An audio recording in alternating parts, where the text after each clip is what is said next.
So I strongly disagree with the notion that data collection doesn't matter and that it is just the use or misuse of data and oversight accountability that matters.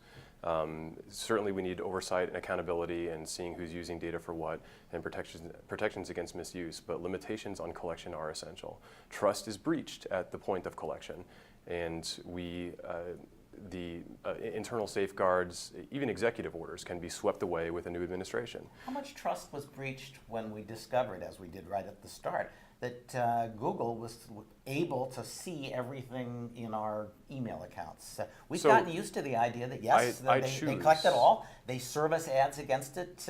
It seemed a little creepy, but on the whole, since they haven't abused it, we are accommodating ourselves. It's a very weak argument to compare the broad collection of broad collection programs from a secretive military intelligence agency with a private entity.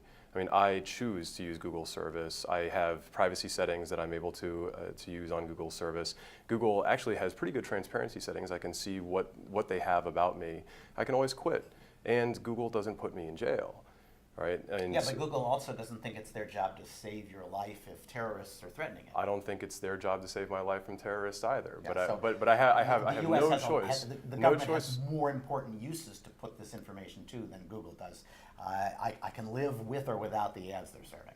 So what you're saying is that you think that they ought to be able to collect it, and this is different for the purpose of security, which is different than saying that it's to the idea that they can collect this. There's not a breach of trust. There's been a fiery public debate about this for well over a year and a half.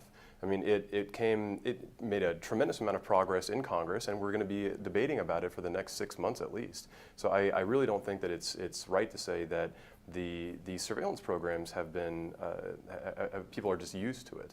I really don't think that's true.